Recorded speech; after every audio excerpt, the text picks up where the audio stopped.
கதிரவன் solar project நிறுவனங்களின் நிர்வாகிகளுடன் புரிந்துணர்வு ஒப்பந்தங்கள் பரிமாறப்படுகின்றன.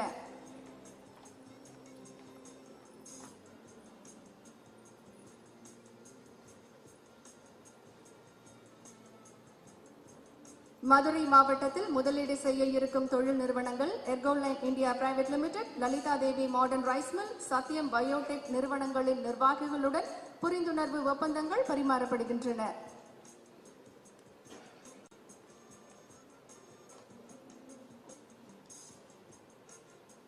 திண்டுக்கல் மற்றும் சிவகங்கை மாவட்டத்தில் முதலீடு செய்ய இருக்கும் தொழில் நிறுவனங்களை மேடைக்கு அழைக்கிறோம். Shri Desikanathar Textiles, Lateral Gloves Private Limited, Delta Star Power Project Services Private Limited, Victus Apparel நிறுவனங்களின் நிர்வாகிகளுடன் புரிந்துணர்வு ஒப்பந்தங்கள் பரிமாறப்படுகின்றன.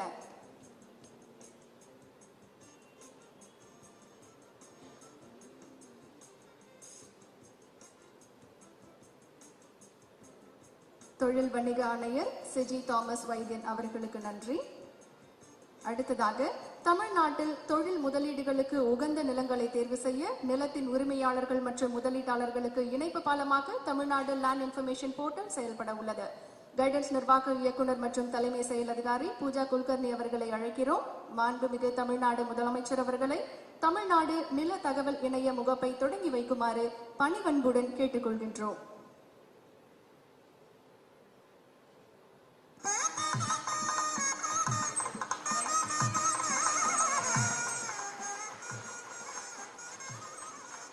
தமிழ்நாட்டில் முதலீட்டு ஊக்குவிப்பு நிறுவனமான கைடன்ஸ் புதிய இணையதளத்தை அறிமுகப்படுத்துவதில் பெருமிதம் கொள்கிறது. Guidance, the nodal agency for investment promotion, is proud to launch new website. மாண்புமிகு தமிழ்நாடு முதலமைச்சர் அவர்களை புதிய இணையதளத்தை தொடங்கி வைக்குமாறு பணிவன்புடன் கேட்டுக்கொள்கின்றோம்.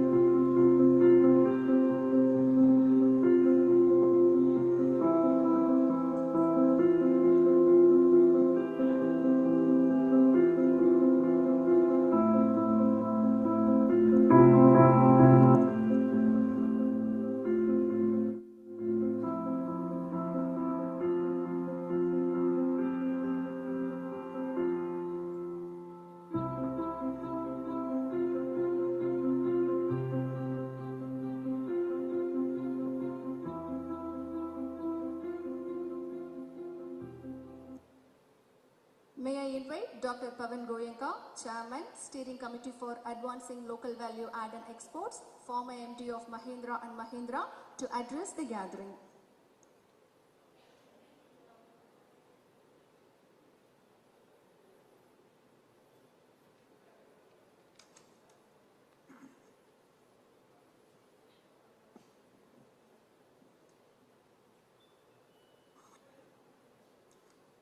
Honorable Chief Minister of Tamil Nadu, Thiru M. K. Stalin, respected Ministers for Industries Department of Tamil Nadu, Sri Thangam and Arasu, for Rural and Small Industries, Mr. Anbarasan, for Fisheries Development, Sri Anita Radhakrishnan, for Social Welfare, Sri Geeta Jeevan, respected Member of Parliament, Ms.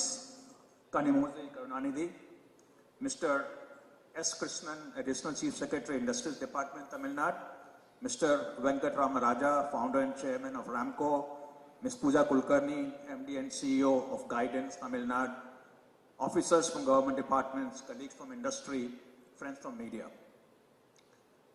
I'm delighted to be part of this historic day, the inaugural event of the world-class integrated furniture park, first of its kind in the country. Furniture trade globally is more than $250 billion, in which India has a minuscule export share of only $1 billion, despite our advantages like low-cost labor and differentiated furniture design capability. And this is because India does not have scale, does not have volume, and has some cost disabilities. Tuticorin Furniture Park is poised to leverage the advantages and blunt the disabilities to become a leading furniture park globally. And how will that happen?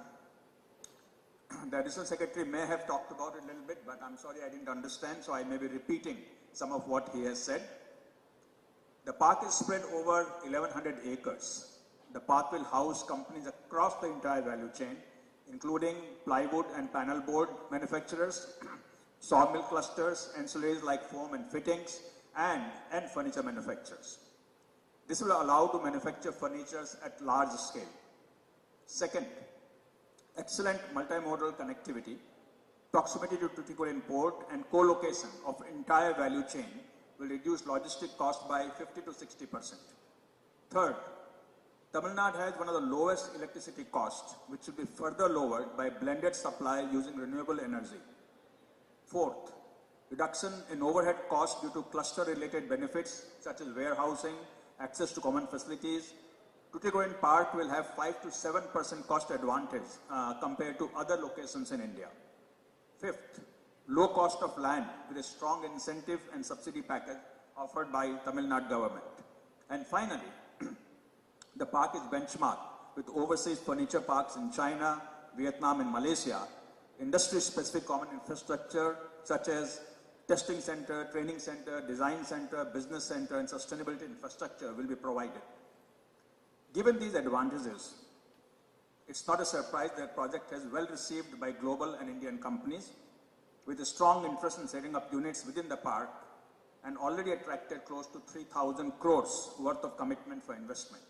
And I'm very happy to see that the Consul General of Singapore and Germany are here today to participate in this event and encourage companies from their countries to be investing here. Tuticorin Furniture Park will have huge socio-economic impact in terms of revenue, in terms of employment, in terms of investment. As chairman of the scale committee of the central government, I have very closely associated with the industries department of the state that has planned the Tuticorin Furniture Park. And I must say that I am amazed at the astonishing speed at which this project has worked. And I must thank Industries Department, SIPCOD, Guidance for the kind of agility that they have shown in this park. I have worked on many state projects and I have never seen the kind of speed that I have seen here. And my request is the momentum that we have built up in coming up to this point, that momentum must be kept so that we see very quickly the first furniture being shipped out of this park.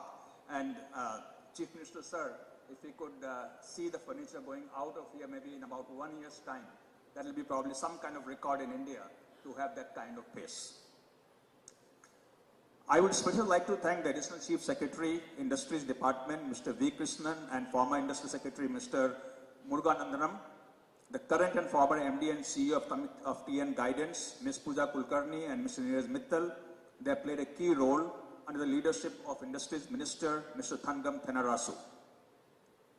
I would be amiss if I did not acknowledge the contribution of Mr. Rudra Chatterjee, head of Fiki Furniture Group, who has worked very closely with the state to plan out the park. My colleagues from the furniture industry would agree that the resolve displayed by the state for this project is indeed commendable.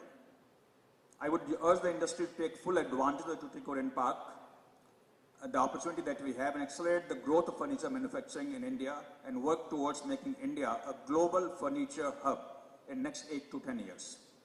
Tamil Nadu is already a hub for major manufacturers in India, particularly in the automotive, electronics, and textile industries. Now, Tuticorin Furniture Park will enable the state to become the leading manufacturer and exporter of furniture as well in years to come. With gratitude to Honorable Chief Minister Thiru M.K. Stalin, I wish all the success to the park for creating a new benchmark for Make in India. Thank you very much for making this happen, sir.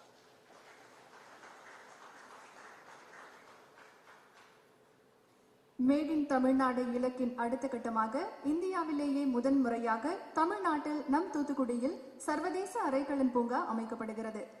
1000 கோடி ரூபாய் முதலீட்டில் அமைக்கப்படும் இந்த பூங்காவில் 4500 கோடி ரூபாய் அளவில் முதலீடுகள் ஈர்க்கப்பட்டு 3.5 லட்சம் நபர்களுக்கு 8 வருடங்களில் பல்வேறு கட்டங்களாக வேலை வாய்ப்பு உருவாக்கப்பட உள்ளது.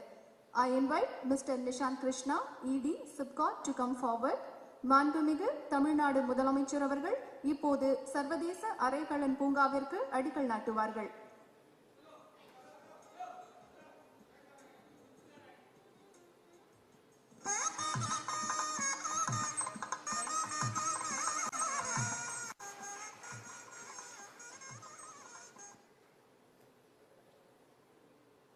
சர்வதேச அரைக்கலன் பூங்கா தொடர்பான குறும்படத்தை இப்போது பார்க்கலாம். நாவலன் தன்பொழி என சங்ககால புலவர்களால் அழைக்கப்பட்ட இந்திய துணைக்கண்டத்தின் தெற்கிலே வங்கக்கடலையும் இந்திய பெருங்கடலையும் தன் எல்லைகளாக கொண்ட தமிழ்நாடு எனும் நிலப்பரப்பில் வாழ்ந்து வருகிறது உலகின் மூதகுடியான தமிழினம். தமிழ்நாட்டின் பண்டைய துறைமுகங்களில் வரலாற்று சிறப்பு பெற்றவை தூத்துக்குடியின் கொற்கையும் காயலும். சங்ககால இலக்கியம் போற்றிய கொற்கை துறைமுகம் கடல் வழி வாணிபத்தில் 2000 ஆண்டுகளுக்கும் மேலாக சாலச் சிறப்புற்றிருந்தது. 1979 ஆண்டு நிறுவப்பட்டு 2011 ஆண்டில் வ.உ. சிதம்பரனார் துறைமுகம் என பெயர் சூட்டப்பட்ட தூத்துக்குடி துறைமுகம் தமிழ்நாட்டின் தொழில் வளர்ச்சிக்கு பெரும் பங்காற்றி வருகின்றது. தமிழ்நாட்டில் சென்னைக்கு அடுத்தபடியாக கப்பல், விமானம், ரயில், சாலை என 4 வகை போக்குவரத்தும் ஒருங்கே அமைந்து தொழில் முதலீட்டிலும் வளர்ச்சியிலும் அடுத்த நகரமாக உருவெடுத்து வருகின்றது தூத்துக்குடி. அதிக அளவில் மர இறக்குமதி நடக்கும் தூத்துக்குடியில் இந்தியாவிலேயே முதன்முறையாக சர்வதேச அரைக்கலன் தொழிற்பூங்கா நிறுவப்படுகின்றது. இன்றளவு சீனா, வியட்நாம், மியான்மர், மலேசியா போன்ற நாடுகளில் இருந்து அரைக்கலன் இறக்குமதி செய்யும் நிலைதான் இந்தியாவில் நிலவுகின்றது. உயர்தர தொழில்நுட்பம், வழிகாட்டுதல், பல வசதிகளுடன் அமைய போகும் இந்த சர்வதேச தொழிற்பூங்கா அந்த நிலையை மாற்றி ஓர் புதிய வரலாற்றை படைக்கும் வல்லமை கொண்டது. வ.உ.சி. துறைமுகத்திற்கு 13 கிலோமீட்டர் தூரத்தில் சிப்காட் தொழிற்பூங்காவில் 1100 ஏக்கரில் அமைந்திருக்கும் இந்த அரைக்கலன் தொழிற்பூங்கா நீர், மின்சாரம், பூங்காக்கள், மேம்பட்ட கழிவு மேலாண்மை போன்ற அனைத்து அத்தியாவசிய வசதிகளும் உள்ளேயே அமைய பெற்று முற்றிலும் தற்சார்பு வளர்ச்சி அம்சங்களுடன் கூடிய தலை சிறந்த ஓர் உற்பத்தி மையமாக விளங்கும். இங்கு அனைத்து உற்பத்தியாளர்களும் பயனடையக்கூடிய உலகத்தரம் வாய்ந்த நவீன design centre, training centre, testing centre, ready bill factories மற்றும் குடியிருப்பு வளாகங்கள் போன்ற வசதிகள் அமையவிருப்பது இதன் முக்கிய சிறப்பு. இந்த அரைக்கலன் பூங்காவினுள் பல்வேறு பன்னாட்டு நிறுவனங்களின் வெளிநாட்டு நேரடி முதலீடுகள் சுமார் 4500 கோடி தமிழ்நாடு வாயிலாக இந்தியாவுக்குள் வருவதோடு அடுத்த 8 ஆண்டுகளுக்குள் படிப்படியாக சுமார் 3.5 லட்சம் பேருக்கு வேலை வாய்ப்பு இதன் மூலம் அமைந்திடும். இந்திய நாட்டிலேயே அதிக தொழிற்சாலைகளை கொண்ட மாநிலமாக செருக்குடன் திகழக்கூடிய நம் தமிழ்நாட்டில் இந்த சர்வதேச அரைக்கலன் பூங்கா ஓர் முக்கிய மைல்கல். உலக அளவில் கொடிகட்டி பறக்கக்கூடிய அரைக்கலன் நிறுவனங்கள் பல இனி தமிழ்நாட்டில் இருந்தே உருவாக்கப்படும். தமிழ்நாட்டின் பொருளாதார முன்னேற்றத்தையே தன் முதன்மை இலக்காக நிர்ணயித்து மாநிலத்தை அவ்வழியே முன்னகர்த்தும் நம் மாண்புமிகு முதலமைச்சர் திரு மு.க. ஸ்டாலின் அவர்களின் வழிகாட்டுதலின்படி தூத்துக்குடி சிப்காட்டில் உருவாகிடும் இந்த சர்வதேச அரைக்கலன் பூங்கா இந்திய பெருங்கடலின் அரைக்கலன் சாம்ராஜ்யமாக தமிழ்நாட்டை மாற்றி உலக வரைபடத்தில் தூத்துக்குடி ஓர் முக்கிய தொழில் மைய புள்ளியாக அமைவதை உறுதிப்படுத்துகின்றது.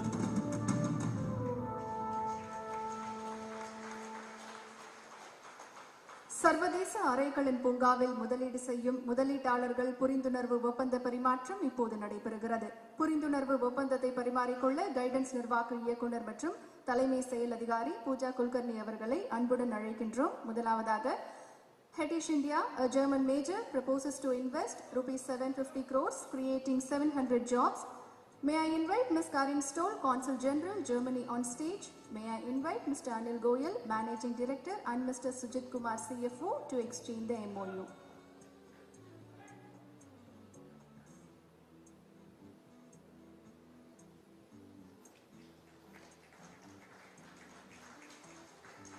New Century Sofa India, a Singapore-based company, proposes to invest rupees 600 crores, creating 4,000 jobs. May I invite Mr. Pong Kok Tian, Consul General, Singapore, on stage. May I invite Ms. Ing Ziong, Project Manager, to exchange the MOU.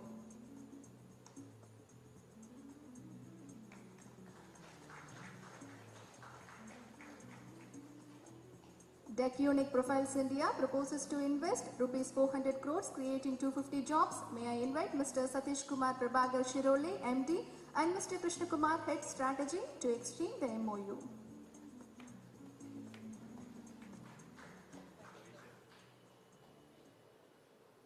Vikas Exports proposes to invest rupees 320 crores, creating 3,000 jobs. May I invite Mr. Vikas Agarwal, Director, to exchange the MOU.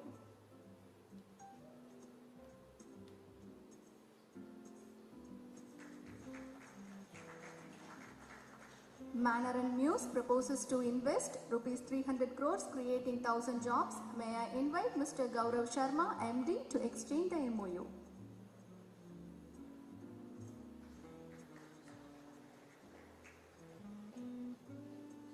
Dilip Industries proposes to invest rupees 300 crores creating 500 jobs. May I invite Mr. Dilip Bey, Director, to exchange the MOU.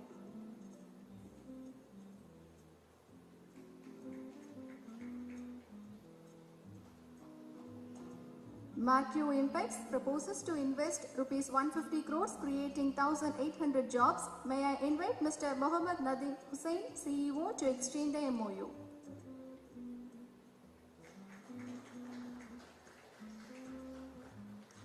Borotic Industries proposes to invest rupees 25 crores creating 200 jobs. May I invite Dr. Sudhakar, Chairman, to exchange the MOU. I thank Ms. Pooja Kulkarni, MD and CEO, guidance for exchanging MOUs.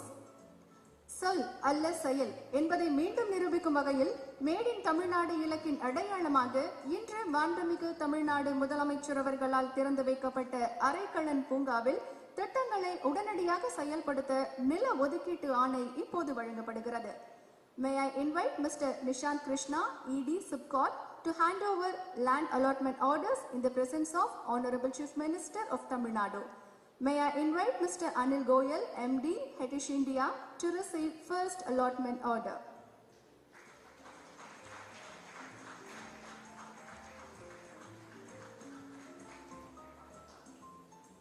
I invite Mr. Satish Kumar Prabhakar Shirole, MD, Deck Unit, to receive second allotment order.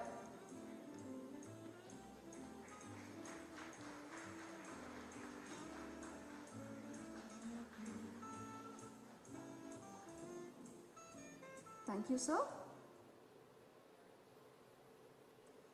இப்போது மாண்புமிகு தொழில்துறை அமைச்சர் அவர்களை சிறப்புரையாற்ற வருமாறு அன்புடன் அழைக்கின்றோம்.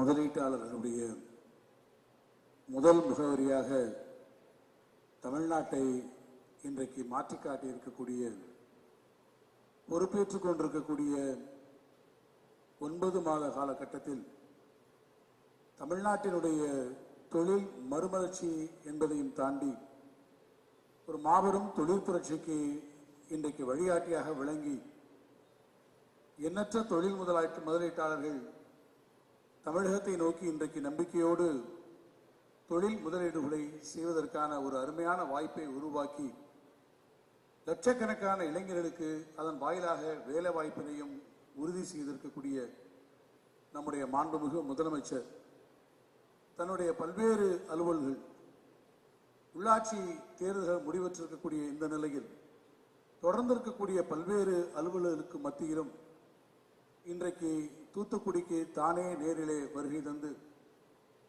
உலக தரத்திலான ஒரு அரைக்கலன் பூங்காவினை தென் மாவட்டத்தினுடைய வளர்ச்சிக்காக இன்றைக்கு தூத்துக்குடியிலே வழங்கியிருக்கக்கூடிய சட்டமன்ற நாடாளுமன்ற உறுப்பினர்கள், நம்முடைய அரசினுடைய தொழில்துறையுடைய கூடுதல் தலைமை செயலாளர் உள்ளிட்டிருக்கக்கூடிய அரசினுடைய உயர் அலுவலர்கள், மேடையிலே வீற்றிருக்கக்கூடிய ராம்கோ நிறுவனத்தினுடைய தலைவர் மதிப்பிற்குரிய வெங்கட்ராமா ராஜா உட்பட வந்திருக்கக்கூடிய தொழிலதிபர்கள், பத்திரிகை நண்பர்கள், தொழில் முதலீடுகளை மேற்கொண்டிருக்கக்கூடிய தொழிலதிபர்கள், தூதரக அதிகாரிகள், அரசு அலுவலர்கள் ஆகிய உங்கள்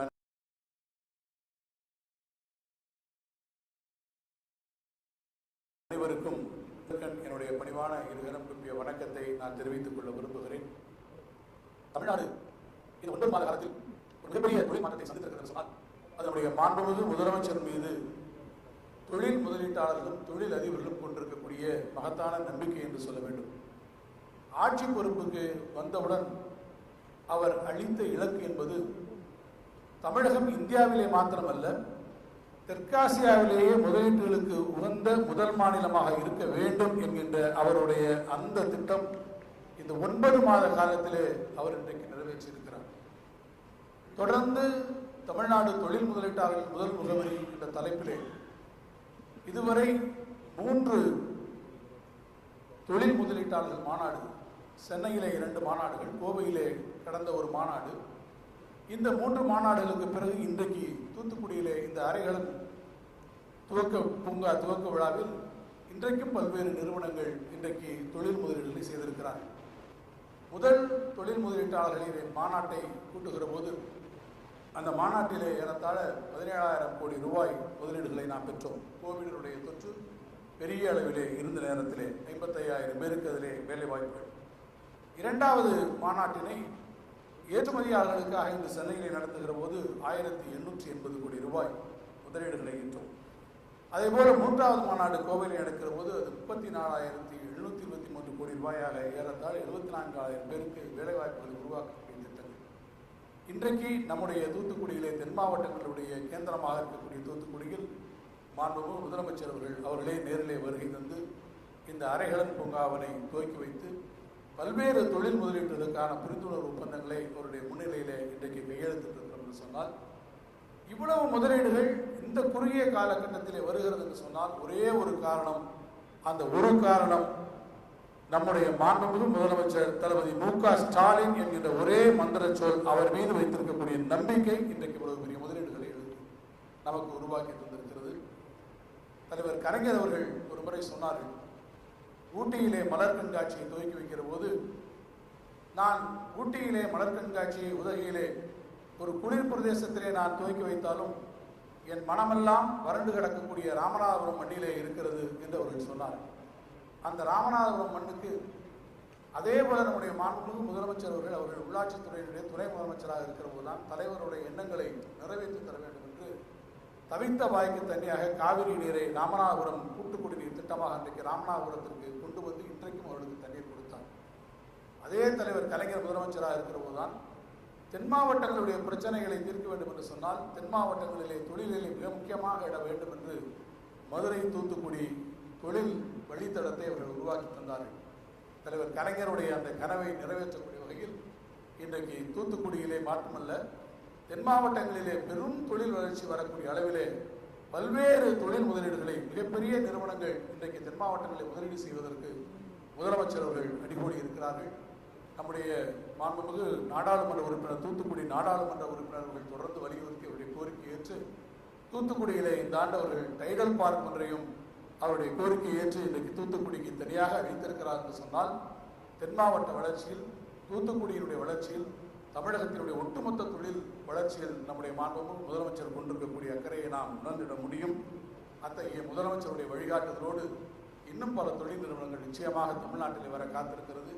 அவருடைய வழிகாட்டுதலில் அவர் வைத்திருக்கக்கூடிய இலக்குகளை நாம் நிச்சயமாக நிறைவேற்றி ஒரு சமச்சீரான தொழில் வளர்ச்சி தமிழகம் முழுவதும் ஏற்படுவதற்கு முதலமைச்சருடைய கரங்களை வலுப்படுத்துவதற்கு தொழில்துறை என்றைக்கும் அவர் பின்னால் அணிவகுத்து நிற்கும் என்று சொல்லி அவருடைய வழிகாட்டுதலுக்கு அவர் எங்களுக்கு வழங்கி இருக்கக்கூடிய அறிவுரைகளுக்கு அவருடைய வருகைக்கு மீண்டும் ஒரு முறை உங்கள் அனைவரும் சார்பில் முதலமைச்சர் அவர்களுக்கு என் மனமார்ந்த நன்றியையும் உங்களுக்கு என் வணக்கத்தையும் தெரிவித்து விடைபெறுகிறேன். நன்றி, வணக்கம்.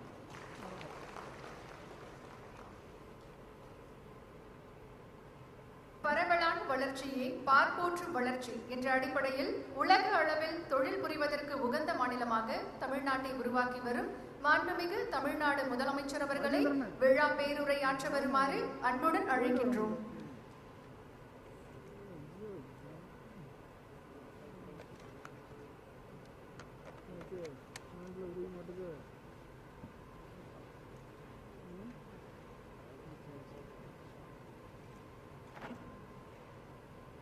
அங்குள்ள இந்த விழாவினுடைய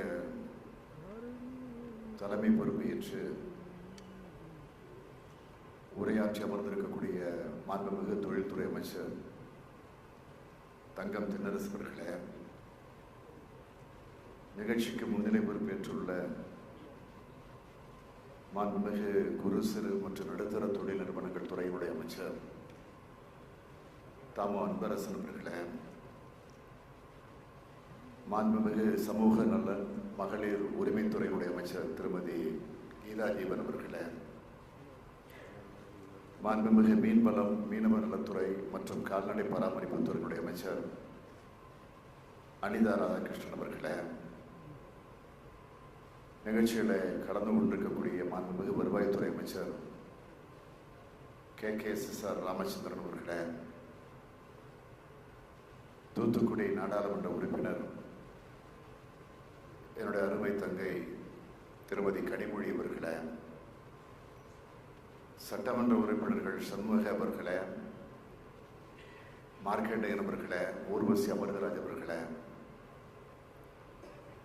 தூத்துக்குடி மாநகராட்சியினுடைய வணக்கத்திற்குரிய மேயர் ஜெகன் அவர்களே, துணை மேயர் ஜெனிதா அவர்களே,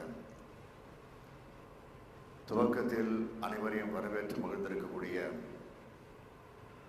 தொழில்துறை கூடுதல் தலைமைச் செயலாளர் திரு கிருஷ்ணன் ஐஏஎஸ் அவர்களே, தொழில் வழிகாட்டி நிறுவனத்தினுடைய மேலாண்மை இயக்குநர் திருப்பதி பூஜா குல்கர்னி அவர்களே, தொழில் வணிக ஆணையர் திருமதி தாமஸ் வைத்தியன் அவர்களே, மாவட்ட ஆட்சித்தலைவர் நிஷாந்த் கிருஷ்ணா ஐஏஎஸ் அவர்களே, ஒன்றிய அரசின் தொழில் மற்றும் உள்நாட்டு வர்த்தக மேம்பாட்டுத் துறையினுடைய ஸ்கேல் கமிட்டி தலைவர் திரு பவன் கோயங் அவர்களே, ராம்கோ தொழிலதிபர் திரு வெங்கட் ராமராஜ் அவர்களே, மற்றும் தொழிலதிபர்களே, தொழில் முனைவோர்களே, பாசமிகு பத்திரிகையாளர்களே, ஊடகத்துறையை சார்ந்திருக்கக்கூடிய நண்பர்களே, உங்கள் அனைவருக்கும் என்னுடைய அன்பான வணக்கம். தமிழகத்தில் ஆட்சி மாற்றம் ஏற்பட்டு 10 மாதங்கள் முடிந்திருக்கிறது. 11வது மாதம் தொடங்கக்கூடிய இந்த நாளில் தூத்துக்குடியில் இத்தகைய விழாவை ஏற்பாடு செய்து அந்த விழாவில் நானும் பங்கெடுக்கக்கூடிய வாய்ப்பை எனக்கு ஏற்படுத்தி தந்திருக்கக்கூடிய அனைவருக்கும் நான் நன்றி தெரிவித்துக் கொள்ள விரும்புகிறேன். பொறுப்பேற்ற நாள் முதல், இன்னும் சொல்ல வேண்டும் என்று சொன்னால், தேர்தல் முடிவுகள் வெளிவந்து கொண்டிருக்கும் போதே அரசு பணியை நாங்கள் தொடங்கியிருக்கிறோம்.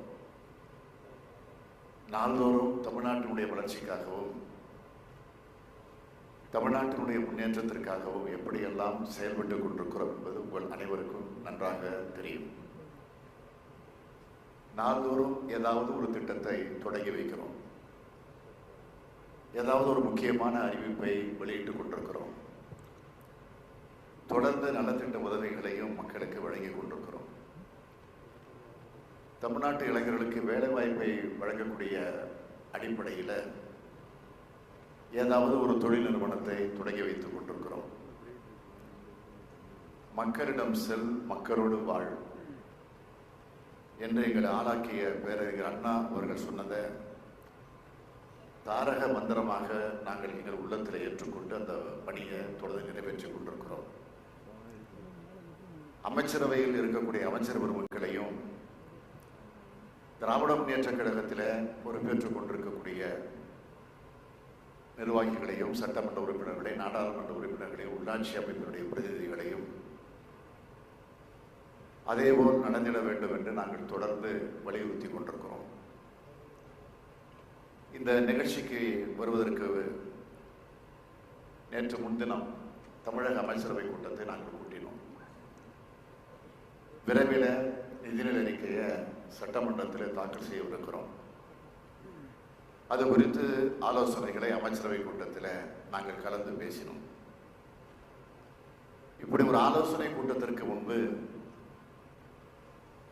தமிழகத்தில் இருக்கக்கூடிய வணிக பெருமக்கள், உழவர்கள் உள்ளிட்ட தொழிலதிபர்கள் உள்ளிட்ட பல்வேறு சமுதாயத்தில் அனைத்து தரப்பினரிடமும் நிதிநிலை எப்படி அமைய வேண்டும், எந்த நிலையில் இருந்திட வேண்டும் என்பதை பற்றியெல்லாம் விரிவாக அவர்களோடு கலந்து பேசி அதற்கு பிறகு அதை நிறைவேற்றுகிற முயற்சியில் நாங்கள் ஈடுபடவிருக்கிறோம்.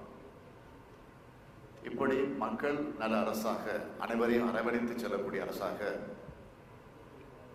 என்னுடைய அரசு என்று நான் சொல்ல மாட்டேன், நம்முடைய அரசு, நமது அரசு என்று தான் நான் தொடர்ந்து சொல்லிக் கொண்டிருக்கிறேன். நம்முடைய அரசு செயல்பட்டு கொண்டிருக்கிறது.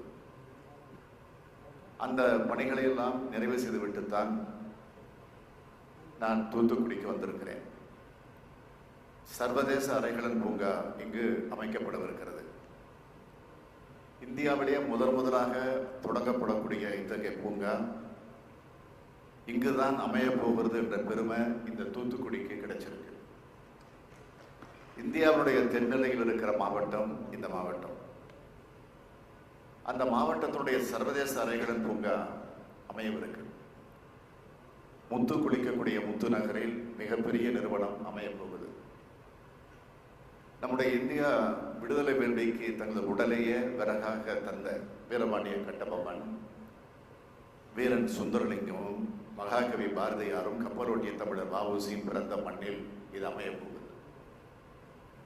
சொந்த தேசத்தில் சொந்த பணத்தில் சுயசார்பு பொருளாதாரத்தை நாம் உருவாக்கிக் கொள்ள வேண்டும் என்று கனவு கண்டவர் தான் வ.உ. சிதம்பரனார் அவர்கள். அவரது பொருளாதார கனவு நிறைவேறக்கூடிய நாளாக இது அமைஞ்சிருக்கு. நீர்வளம் நிறைந்த வேளாண் நிலமாகவும், தமிழரின் ஆட்சி, நாகரிகம், பண்பாடு ஆகியவற்றை பிரதிபலிக்கக்கூடிய நிலமாகவும் இந்த தூத்துக்குடி விளங்கிக் கொண்டிருக்கிறது. முத்து குளிக்கும் தொழிலுக்கு பெயர் பெற்றதால் தான் தூத்துக்குடியை முத்து நகர் என்று நாம் சொல்றோம். இந்த முத்து நகரை தான் 2008ஆம் ஆண்டுல நம்முடைய முத்தமிழறிஞர் தலைவர் கலைஞர் அவர்கள் தமிழ்நாட்டினுடைய 10வது மாநகராட்சியாக அதிகாரபூர்வமாக அறிவித்தார்கள். கிராமங்கள் நகரங்கள் ஆகணும், நகரங்கள் மாநகராக ஆக வேண்டும் என்பதுதான் கழக அரசுடைய கொள்கை. அந்த அடிப்படையில் தான் தூத்துக்குடிய மாநகராட்சியை கலைஞர் அவர்கள் அறிவித்தார்கள். ஏராளமான திட்டங்களை, நிறுவனங்களை இந்த மாவட்டத்துக்கு செய்ய வேண்டும் என்பதற்காகத்தான் இதை மாநகராட்சியாக உருவாக்கி கொடுத்தார்கள். அந்த வரிசையில் இன்றைய நாள் இந்த சர்வதேச அறைகலன் பூங்கா அமைக்க இருக்கிறோம். தூத்துக்குடி மாவட்டத்தினை இதுக்கு தேர்ந்தெடுத்ததற்கு முக்கிய காரணம் ஒன்று உண்டு.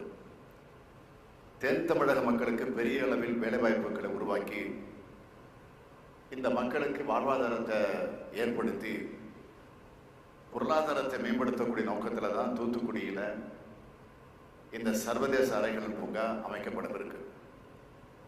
தமிழ்நாட்டினுடைய 2வது பெரிய துறைமுகமாக இருக்கிறதோடு அகில இந்திய அளவில் 3வது பெரிய கொள்ளளவு கொண்ட தூத்துக்குடி துறைமுகத்தில் ஏற்றுமதி இறக்குமதி வணிகம் சிறப்பாக நடைபெற்று வருது. தென்கிழக்கு ஆசியா நாடுகளிலிருந்தும், ஆஸ்திரேலியா, நியூசிலாந்து ஆகிய நாடுகளிலிருந்தும் வரக்கூடிய கப்பல்களுக்கு இந்தியாவுடைய நுழைவாயிலாக இந்த தூத்துக்குடி துறைமுகம் விளங்கி கொண்டிருக்கிறது. அதனால தான் நாங்கள் தூத்துக்குடியில் இந்த பூங்காவை அமைக்க முடிவெடுத்திருக்கிறோம். கொரோனா என்ற பெருந்தொற்றிலிருந்து இன்னும் சில மாநிலங்கள் மீளல. கொரோனா காலமாக விழுந்த பொருளாதாரத்தை சில மாநிலங்கள் இன்னும் மீட்டெடுக்க முடியல. கொரோனாவிலிருந்து மீண்டது மட்டுமல்ல, பொருளாதாரத்தையும் மேம்பாடடைய வைக்க தமிழ்நாடு அரசு தன்னை முழுமையாக ஈடுபடுத்தி கொண்டிருக்கு. அதனால தான் நமது மாநிலத்தினுடைய பொருளாதார வளர்ச்சி கடந்த 10 மாத காலத்தில் சீராக இருந்து வருது. அது உள்ளபடிய மகிழ்ச்சிக்குரிய ஒன்றாக அமைந்திருக்கு. வறுமையை ஒழித்தல், வேலைவாய்ப்பினை பெருமளவிலே உருவாக்குதல், சுற்றுச்சூழலை பாதுகாத்தல் மற்றும் சமூக நீதி காத்தல் போன்ற நோக்கங்களோடு அனைவரையும் உள்ளடக்கிய பரவலான வளர்ச்சி என்ற திராவிட மாடல் இலக்கினை நோக்கி நாம் பயணம் செய்து கொண்டிருக்கிறோம். தற்போது நாம் செயல்படுத்தி வரும் திட்டங்களும் எடுத்து வரக்கூடிய நடவடிக்கைகளும் குறுகிய கால நல்வினைகளுக்கு விளைவுகளுக்காக மட்டும் மேற்கொள்ளப்படுவது கிடையாது. நம்ம மாநிலத்தின் மகத்தான வளங்களை முழுமையாக பயன்படுத்தி அதன் மூலம் தொழில் வளர்ச்சியை சிறப்பு உயர்த்தி தமிழ் மக்கள் அனைவருக்கும் நிகழ்காலத்திலும் எதிர்காலத்திலும் ஒரு சிறப்பான வாழ்க்கை நிலை ஏற்படுத்தணும் என்பதே நம்முடைய அரசினுடைய குறிக்கோள், லட்சியம். இதுவரை 3 முதலீட்டாளர் மாநாட்டை நாம் நடத்தியிருக்கிறோம். இம்மாநாடுகளில் மேற்கொள்ளப்பட்ட புரிந்துணர்வு ஒப்பந்தங்கள் நமது மாநிலத்தின் மீது முதலீட்டாளர்கள் வைத்திருக்கக்கூடிய பெரும் நம்பிக்கையை இது எடுத்து காட்டுகிறது. 2 மாநாடுகள் சென்னையிலும் 3வது மாநாடு கோவையிலும் நடத்தப்பட்டுச்சு. இம்மாநாடுகள் முதலீட்டாளர்களிடையே மிகப்பெரிய வரவேற்பை பெற்றன. நிதிநுட்ப கொள்கை, ஏற்றுமதி மேம்பாட்டு கொள்கை போன்ற துறை சார்ந்த கொள்கைகளை தமிழ்நாடு அரசு சமீபத்தில் வெளியிட்டிருக்கு. இதுவரை 109 திட்டங்களுக்கு புரிந்துணர்வு ஒப்பந்தங்கள் கையொப்பமிடப்பட்டிருக்கு. இவற்றில் உறுதி செய்யப்பட்ட 56,229 கோடி ரூபாய் முதலீட்டில் 1,74,999 நபர்களுக்கு வேலை வாய்ப்புகள் கிடைக்கும். இந்த திட்டங்கள் பரவலாக மாநிலம் முழுவதும் மேற்கொள்ளப்பட்டு வருது. பரவலான வளர்ச்சியை, பார்வோற்று வளர்ச்சி, சமச்சீரான வளர்ச்சியே சிறப்பான வளர்ச்சி என்று நான் சொன்னேன். அவையே செயல்வடிவம் ஆகி வருது. முதலீடுகளை ஈர்த்திட மாநிலத்தின் ஒவ்வொரு பகுதிக்கு சென்று இத்தகைய திட்டங்களுக்கான துவக்க விழாக்களை நடத்தி மாநிலம் முழுவதும் பரவலான மற்றும் சீரான தொழில் வளர்ச்சி ஏற்படுத்துவது தான் எங்களுடைய இலக்கு, இந்த அரசினுடைய லட்சியம். தென் மாவட்டங்களை தொழில்மயமாக்கிட இந்த அரசு மிக பெரும் திட்டங்களை மேற்கொண்டு வருது. தமிழ்நாட்டின் தென் மாவட்டங்களாக இருக்கக்கூடிய தூத்துக்குடி, திருநெல்வேலி, விருதுநகர், ராமநாதபுரம், தேனி மற்றும் சிவகங்கை ஆகிய மாவட்டங்களில் புதிய தொழில் பூங்காக்கள் அமைக்க நடவடிக்கைகள் மேற்கொள்ளப்பட்டு வருகின்றன. தென் மாவட்டங்களில் தொழில் முனைவரை ஊக்குவிக்கக்கூடிய வகையில் தென் மாவட்ட தொழில் பூங்காக்கள் அமைக்கப்படும். தொழிற்சாலைகளுக்கு சிறப்பு சலுகைகள் அளிக்கப்பட்டிருக்கு.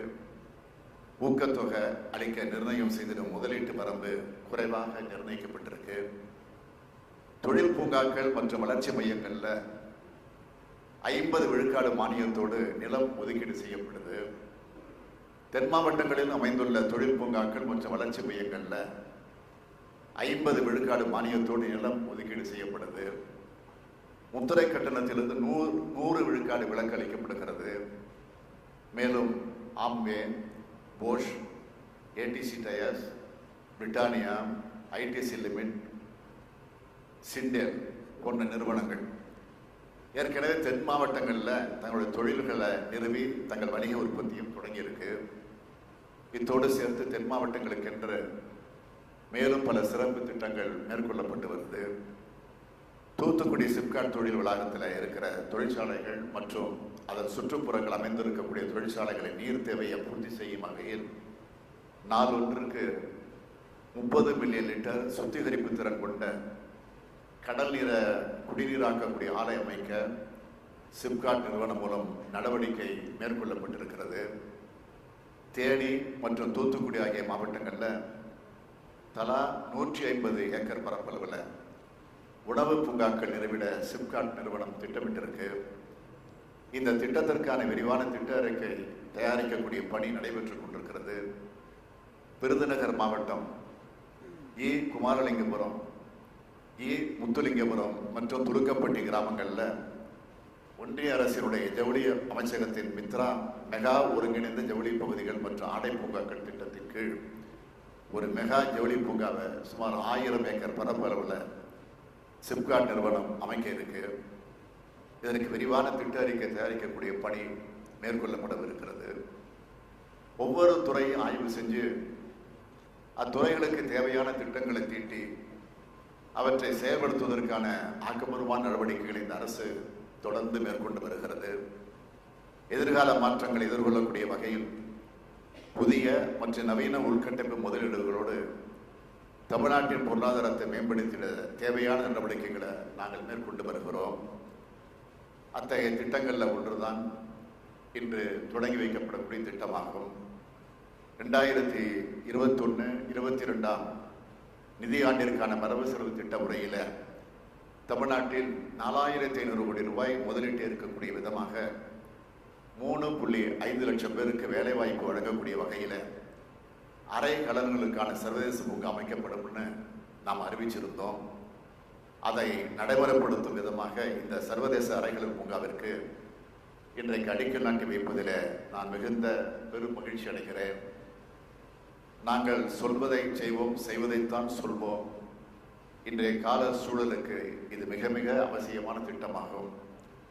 உலக அளவில் அரைகலன் மரச்சாமான்கள் சந்தையானது 2020-25 ஆண்டிற்குள் 750-800 பில்லியன் அமெரிக்க டாலர் அளவிற்கு பறந்து விரிந்திருக்கும் என்று வல்லுநர்களால் கணக்கிடப்படுகிறது. இந்த தொழிலில் சீனா, வியட்நாம் போன்ற நாடுகள் முன்னணியில் இருக்கின்றன. ஆனால் இந்தியாவுடைய பங்களிப்பு குறைவாக இருக்கு. இந்த குறையினை போக்குற விதத்தில் தமிழ்நாடு அரசு இந்த பூங்காவை அமைச்சிருக்கு.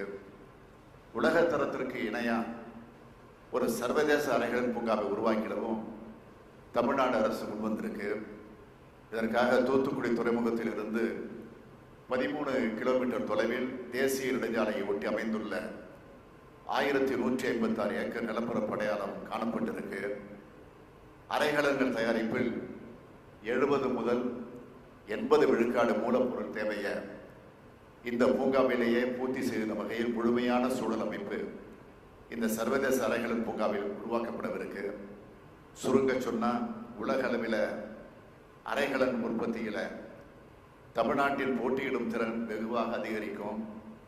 அதற்கென 600க்கும் மேற்பட்ட முதலீட்டாளர்கள் அணுகி விநியோக சங்கிலியில் பெரும் பங்கு வகிக்கக்கூடிய 25க்கும் மேற்பட்ட நிறுவனங்களோடு நூற்றுக்கணக்கான உரையாடல்கள் மேற்கொள்ளப்பட்டன. இதன் விளைவா பெல்ஜியம் நாட்டை சார்ந்த ஒரு மிகப்பெரிய நிறுவனம் 430 கோடி ரூபாய் முதலீட்டில் தங்களது கதவுகள் மற்றும் ஜன்னல்கள் உற்பத்தி ஆலைய இந்த பூங்காவில் நிறுவிட வந்திருக்கு. அதே போல பல வர்த்தக நிறுவனங்கள் 300 முதல் 750 கோடி ரூபாய் முதலீட்டில் தங்களது திட்டங்களை துவக்கிடவும் ஆர்வத்தை தெரிவிச்சிருக்கிறது. இது உள்ளபடியே பெருமையை அளிக்கக்கூடிய செய்தி.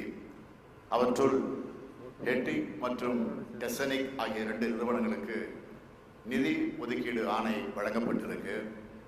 தமிழ்நாட்டின் வளர்ச்சிக்காகவும் தொழில் நிறுவனங்கள் இருக்கக்கூடிய அரசாகவும் நமது அரசு செயல்பட்டு வருது. தேர்தலுக்கு முன்பாக நாங்கள் சொன்னோம், தமிழகம் மீட்போம் என்று நான் என்னுடைய பிரச்சாரத்திலே தொடர்ந்து சொன்னேன். இப்பொழுது அந்த பணியில் தான் என்னை முழு மூச்சாக ஈடுபடுத்திக் கொண்டிருக்கிறேன். அனைத்து துறைகளிலும் தமிழ்நாடு நம்பர் 1 என்ற நிலையை நிச்சயமாக விரைவில் அடையப் போகிறது என்று என்னுடைய வாழ்த்துக்களையும் பாராட்டுக்களையும் நன்றியை தெரிவிக்கிற அதே நேரத்தில் இன்னொன்றை நான் குறிப்பிட விரும்புகிறேன். நிச்சயமாக இந்த நிகழ்ச்சி மிகப்பெரிய வெற்றியை பெறப்போகிறது விரைவில்.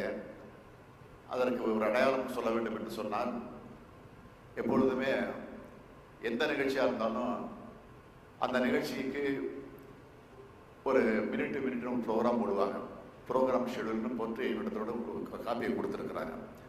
இந்த நிகழ்ச்சி 10 மணிக்கு தொடங்கப்படும் என்று அறிவிக்கப்பட்டது.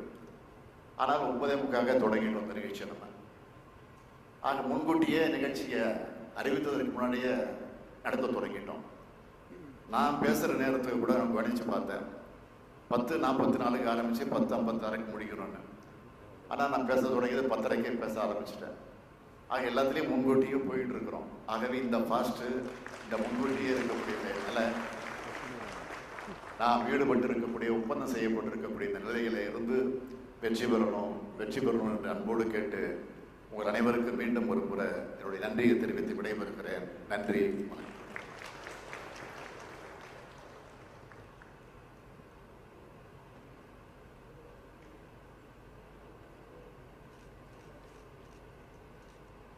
நன்றி ஐயா.